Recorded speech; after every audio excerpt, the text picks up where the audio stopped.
Ahora sí que estamos entre médicos. Está con nosotros Gabriel Pérez, ¿cómo estás? Muy bien, muy bien. Pero también Pancho Céspedes. Pancho Céspedes es médico cubano, verdaderamente que le nació lo poeta, le nació se dedicó por sobre a cantar. todo la voz y se dedica al canto. ¿A ti no te pasa eso, Gabriel? Fíjate Pérez? que con la música no, a lo mejor con el sax sí, pero no necesariamente con la voz. Una manera de liberar tensión. Sí, también. claro. Ustedes en el quirófano, me imagino que no es fácil. Dicen que de médico todos somos poetas y locos, entonces a algo le tiramos por ahí, señor, siempre.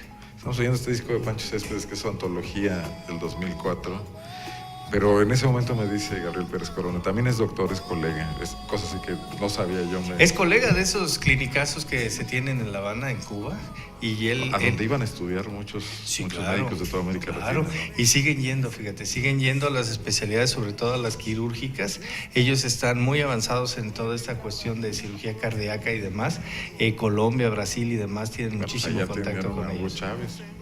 Sí, claro, por ejemplo. Y Fidel Castro, que no cede, no hay. Bueno, pues ahí tienen a Fidel perenne, prácticamente perenne, y sus servicios, la verdad es que la medicina cubana, con esta socialización que tienen de los servicios de salud, es harto exitosa. Entonces, sobre todo en esos primeros niveles de donde fallamos tanto en México. Así es, porque tienen muy vigiladas las puertas de cada hogar y entonces, bueno, el tema de la nutrición, que a algunos es devastante este tema de las calorías en Cuba, pero de ahí deriva que el control que tienen todos ellos de infecciones, de contactos, de enfermedades de transmisión sexual y por supuesto del 1 a 1 de las medicinas. Bueno, ¿y de qué vamos a hablar? Hoy vamos a hablar y traemos el tema de este mundo mágico de la próstata, señor. Entonces, este es cortesía de la casa, la verdad. Porque tú eres urólogo, es tu especialidad. Sí, claro. Entonces, hoy venimos a platicar de esto porque es importante. Nosotros aquí en el estado de Guanajuato, bueno, calculamos que tenemos una población de más de 5 millones de habitantes. Habitualmente se divide en la mitad mujeres y hombres.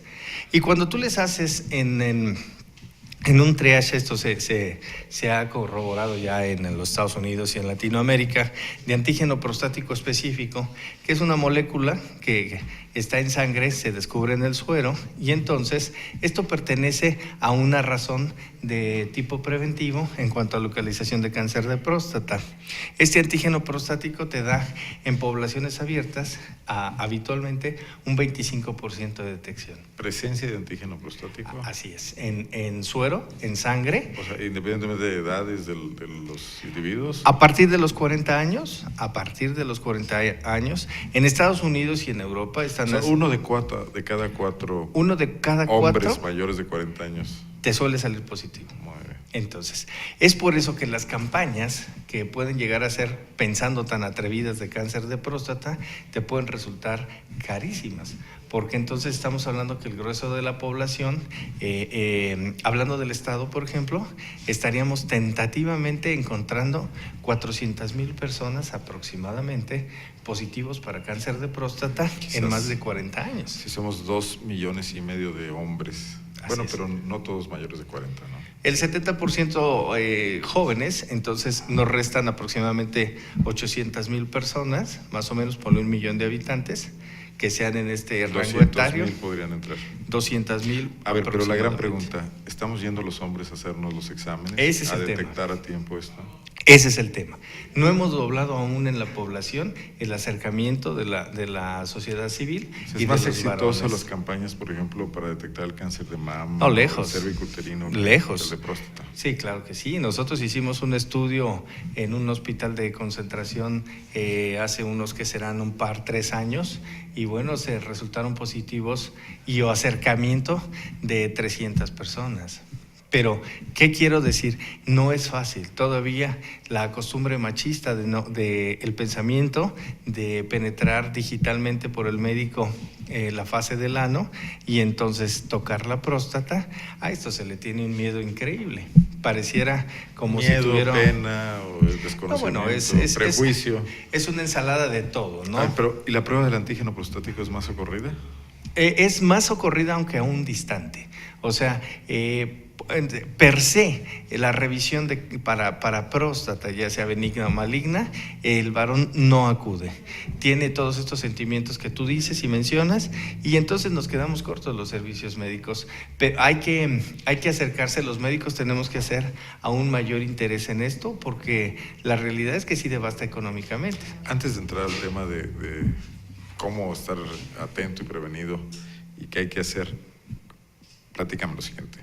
¿Esta falta de detección temprana de la enfermedad se está reflejando ya en cifras de una mayor incidencia de problemas graves, que es cuando no se detecta a tiempo? Sí, lo que pasa es que nosotros estamos haciendo una detección del 60 al 70% en estadios tardíos. Es decir, estamos llegando, el antígeno prostático es de 0 a 4 es normal. Entonces, cuando sobrepasas los 40 años y te empiezan a salir por encima de 4, entonces es cuando comienzan las alertas. En su momento, cuando haces un tacto de próstata y descubres un nódulo o una parte geográfica distinta, lo que distinta, te manda a un tacto rectal es que el antígeno supere los parámetros deseables. Hay varias cosas. Uno, que supere los deseables. Dos, que tú hagas un tacto y que digitalmente descubras un nódulo o una piedra o no desplazamiento de la próstata. Entonces aquí, aunado, haces el antígeno. Es paralelo. ¿Qué le recomendarías tú a un varón mayor de 40 años que nos estuviera escuchando? Hay que ir al urólogo. Por supuesto que dejar de fumar, dieta, hay que liberarse de todas estas grasas y demás. Si alguien tiene historia familiar de cáncer, por ejemplo, que papá, abuelo y demás, tiene un 30 y tantos por ciento, casi 40% más de posibilidades de cáncer de próstata y padecer la enfermedad. Entonces, aquí sí es muy valioso el acercamiento. Y el acercamiento de toda la población, hacemos un llamado a las mujeres. Es decir, a las mujeres que en cada casa tienen un papá, un hermano, un hijo, un esposo, entonces en ellas ha funcionado mucho que le digan, hey, vete al doctor, porque no estás haciendo correctamente tu vigilancia sobre la próstata. De esa manera es como las personas han llegado al consultorio. Te platico también, por ejemplo, el dolor al orinar. Estos son síntomas donde ya se estaría presentando un problema con la próstata. Un problema con la próstata y sobre todo que se tenga sangrado. Esto de cuando se comienza a orinar de noche, por ejemplo, se invierte el ciclo por las mañanas, entonces se va 3-4 veces, pero por la noche comienzan a ir hasta 10, 15, 20 veces. No necesariamente es que haya cáncer, sino sí es que hay una obstrucción al vaciamiento de la vejiga y entonces este ciclo está invertido. Pero eso también es una llamada de atención porque ha crecido la próstata. Se dice por ahí, entre urólogos, que si el varón viviésemos más de 100 años, inevitablemente estaríamos obstruidos para orinar. La próstata nunca deja de crecer. Entonces, aquí es donde nosotros, y repito, más con la herencia, es cuando necesitamos acudir al médico. Ahora, más a favor, por ejemplo, si el antígeno prostático es elevado, si tienes 45, 50 años y ya te ha sucedido una de estas cosas, de estos síntomas, bueno, pues es inevitable. Después, el paso siguiente es biopsias de próstata. ¿Cuándo ya se detecta? Cuando tienes un antígeno elevado y cuando tienes un factor de riesgo en el tacto rectal, es decir, que encuentras una zona indurada, un quiste y demás, entonces aquí lo pasas por el ultrasonido, se acuestan los pacientes como en posición fetal, de ahí se introduce un transductor en el ano y de ahí se obtienen las imágenes en el ultrasonido. Guiadas por esto, con una aguja se hacen disparos virtualmente con una pistola automática y se hacen 12 disparos habitualmente en la próstata, 6 del lado izquierdo, 6 del lado derecho, y entonces ahí se marcan y ya. Si sale alguno positivo, bueno, pues es inevitable. Es un examen ligeramente invasivo, pero no. Es invasivo, pero bueno, no tiene. Es como en mama, te pongo el ejemplo. En la mama también en las mujeres, con la misma pistola incluso, el mismo sistema, con esta aguja de entrar y salir, se toma el tejido en la profundidad de la piel, se saca y se manda al patólogo. Es lo mismo en una posición geográfica distinta. En un consultorio. Se hace en un consultorio, hay quienes lo hacen bajo sedación, es decir, fármacos de anestesia, o quienes lo hacen natural. El gran tema, la salud pública, el seguro social, el seguro popular, ¿tienen posibilidades de practicar estos exámenes? Sí, claro, todos. Porque en un consultorio privado todas son, pero todas son caras, ¿no? Sí tienen un costo, por supuesto. En el seguro social está la atención de los servicios de urología, hay que pasar a su servicio de medicina familiar, por supuesto. De ahí los mandan al hospital de segundo nivel y es atendido por el urólogo. Si junta estas tres fortunas, que son el factor de riesgo por el tacto, el antígeno prostático, y adviertes algo, inevitablemente va a biopsias. Igual, la Secretaría de Salud tiene el mismo proceso, el ISSSTE también y por supuesto la Secretaría de la Defensa Nacional y Pemex aquí en el estado. Entonces… ¿No te dicen en el Seguro Popular, pues regrese en mayo del 2015? No, esta es una de las cuestiones que no debe de hacerse. Es una de las cuestiones que no debe de hacerse el prolongar las citas y las consultas.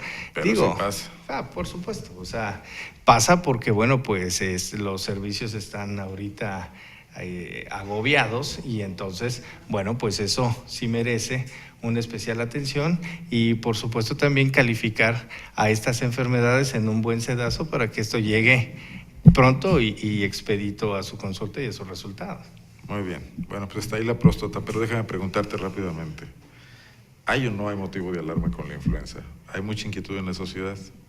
Nadie mejor que tú, un médico comunicador, para darnos luces sobre esto. No, bueno, te agradezco. Mira, aquí los factores de riesgo, ¿cuáles son?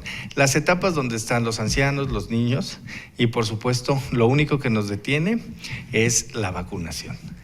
La vacunación es el factor preventivo y también la tela de limitar el daño o el contagio. La gran pregunta, ¿un adulto sano tiene que irse a vacunar? Tiene que irse, sí, tiene que ir a vacunar. Pero es que me explicaban, solamente se compran 30 millones de vacunas en México al año para la población de riesgo, que son adultos mayores, niños menores de 5 años y población diabética o con sobrepeso. Sí, claro, pero bueno, yo creo que ahorita estamos en una época de una sustancial crisis, podríamos llamarla así, o sea, donde sí, exacto, donde no necesariamente que esperamos que fueran a vacunar a los diputados. Bueno, pues habrían a vacunar a las escuelas, no a los diputados. Sí, claro. Los diputados claro. Que vayan con sus médicos privados.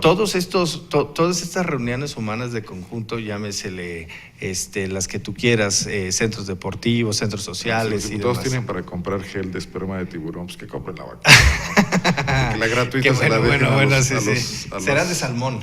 Será de salmón. No, eso dijeron uno de ellos. Gabriel, pues nada más. Señor, para aquí estamos. Sobre eso, pero si sigue el tema, pues a lo mejor platicamos la semana que viene. No, listo, lo tocamos. ¿Cómo están las cosas? ¿No? Sí, fantástico. Yo creo que prevenir ahorita, bueno, lavado de manos con gel de alcohol, su cubrebocas, el tema de contacto, que eso es bien importante, y acudir a la vacunación. Y pues no está mal vitamina C, que si se vuelve estacional natural, por supuesto. Mejor que la listo. Que ya viene encapsulada. Fue el doctor Gabriel Pérez Corona con Biosalud. Recuerde, hombres mayores de 40 años, cuídense la próstata, vayan a su médico.